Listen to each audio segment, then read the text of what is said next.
네, 안녕하십니까. 캐나다 밴쿠버에서 의료통역을 하고 있는 이명택 통역사입니다. 네, 오늘은 제가 어, 의료 현장에서 이제 사용되는 용어에 대해서 직접 이제 어떤 용어들이 사용되고 어떤 식으로 진행되는지에 대해서 좀 이제 하나씩 말씀을 드리고자 합니다. 우선은 일단 요즘에 이제 내시경 검사들 많이 받으시는 것 같아서 그래서 내시경 검사는 일단 일반 소화기과 전문하시는 의사분들께서 이제 하시는데요. 소화기과라는 것은 이제 어, 예, 소화기라는 것은 아시다시피 입에서부터 항문까지 하나의 관이 연결돼 있죠. 그 속에 이제 장기가 뭐 위도 있고 소장이 있고 무슨 이제 입, 구강, 그 다음에 목구멍, 식도, 위장, 그 다음에 소장, 대장, 직장, 항문 이렇게 들어가는데요. 거기까지를 이제 소화기과라고 합니다. 그쪽에 대해서 이제 검사를 하시게 되는데 보통 이제 예, 소장 위에 위장까지부터 밑부분까지는 이제 어퍼 엔도스코피라고 해서 이제 그 위에 보시는 그런 내시경들이고요. 그 다음에 이제 아래 대장부터 직장, 그 항문 고까지 이르는 곳, 그러니까 거기까지를 보시는 거는 이제 로어 엔도스코피라고 합니다. 로어 엔도스코피. 그래서 이제 아니면 다른 말로는 이제 보통 엔도스코피라고 하면은 내시경이죠. 그런데 이제 특정하게 대장 내시경이라고 할 때에는 이제 콜로노스코피라고 하기도 하고요. 콜로노스코피라는 건 콜론이라는 게 이제 그 대장을 말하는 건데요. 그쪽을 보는 겁니다. 근데 들어갈 때 이왕에 처음에 들어가자마자 있는 거 직장이니까 이제 직장을 보면서 이제 대장으로 가니까 함께 아마 보시는 경우가 대부분일 것 같아요. 그래서 이제 대부분의 경우에 이제 우리나라에서 그렇습니다만은 준비하시는 과정이 있기 때문에 가급적이면 이제 위내시경과 대장내시경 함께 하고 싶어 하시는 분들이 많으세요. 그래서 보통 두 개를 다 하실 때는 both라고 하죠. both가 이제 두 개를 한다는 거잖아요. both upper and lower endoscopy 이렇게 표현합니다. 그래서 위와 대장내시경 같이 한다 이렇게 표시되는 거고요. 보통 이제 위장내시경 같은 경우는 잘 아시겠습니다만은 특정한 어떤 요구사항이 없어요. 이제 금식하시는 거죠. 금식하시는 거.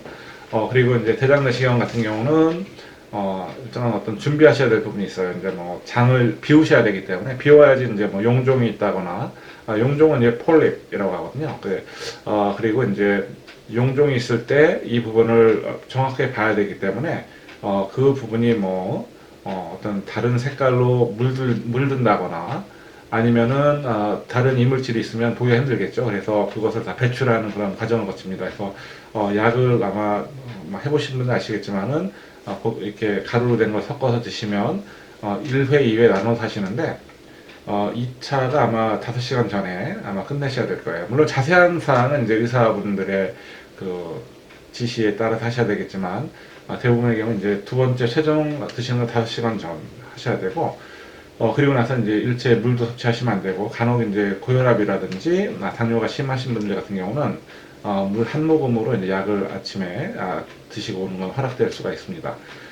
그래서 이제 준비를 마치시고 가서 검사를 받으시면은 보통 이제 수면 내시경을 여기서도 많이들 하세요. 왜냐하면 그냥 하시면은 힘드시잖아요. 그렇게 되니까 간단하게 이제 수면 마취를 하시는데 이때 사용하신 약물이 아마 우리 많이 회자되고 있던 프로포폴이죠. 예, 시데이션이라고 하는데요. 여기서는 이제 간단하게 이제 수면 마취를 하시는데 요즘에 정신을 약간 있는 상태에서 이제 편안하게 이제 마칠 수가 있는 거예요. 그렇게 해서 끝나시고 거의 주무시는 분들 많습니다. 보통 이제 끝나시고 나면은 이제 회복실에서 계셨다가 회복이 되고 나서 이제 가실 텐데 주의하실 사항이 이제 보통 예, 지금 캐나다의 경우보다 일단 미국의 경우를 말씀드려볼게요. 미국 같은 경우는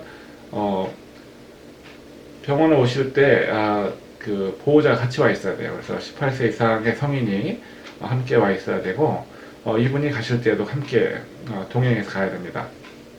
그리고 보통 이제 수면 마취를 하시면 이제 마취제 성분이 있기 때문에 주의사항 중에 가장 공통적인 부분들이 어떤 법적인 어떤 그 검토를 요하는 서류, 문서에는 서명하지 말 것, 그리고 운전하지 말 것, 그러니까 24시간 동안은 그런 행위를 하지 말 것, 뭐 이런 어떤 추가적인 사항이 있는데요.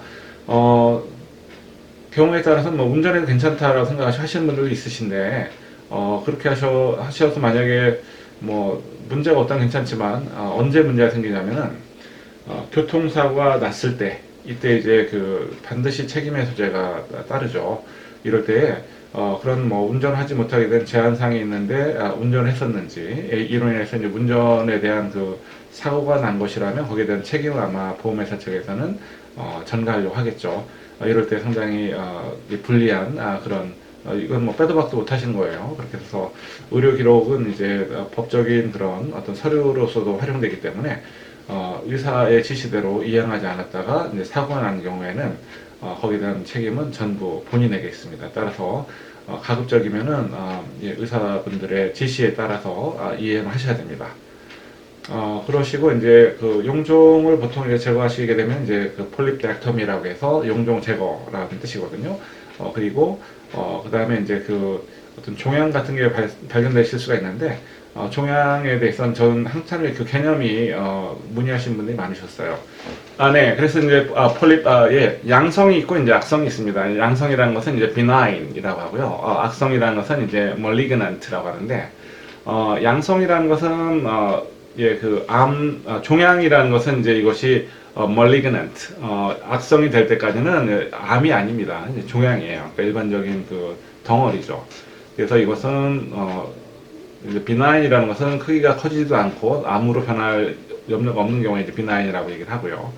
그 다음에 이것이 이제 기록에 보셨을 때 멀리그넌트라는 것은 이제 그 멀리그넌이라는 단어가 붙는 순간 멀리그넌 튜머는 equal 캔서라고 보시면 됩니다. 암입니다. 그 순간부터.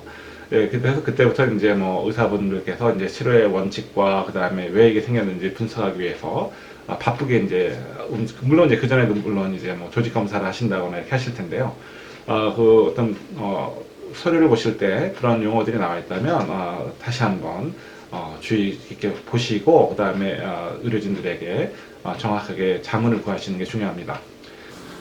네, 그렇습니다. 그래서 이제 우리가 보통 조기 예방 차원에서 하는 검사는 이제 그 스크리닝 테스트라고 하죠. 조기 예방 검사하는 차원에서 하시면은 이제 캐나다 같은 경우는 이제 무료로 보험에서 진행이 됩니다만은 미국 같은 경우는 이제 보험에 따라서 예방 검사일 경우에는 이제 무료로 되지만 그렇지 않고 어떤 확진을 받고 나서 행하시는 검사일 때는 보험 적용이 안 되는 경우도 있습니다.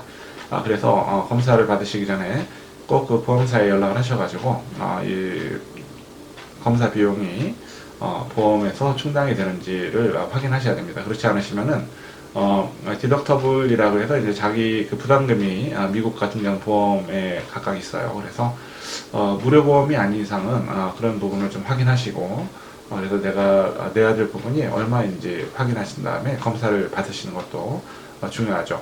하지만 캐나다 같은 경우는 이제 대기하는 시간이 좀 깁니다만은 일단 대기하셨다 받으시더라도 어떤 그런 비용은 청구되지 않기 때문에 그 부분은 안심하셔도 좋습니다.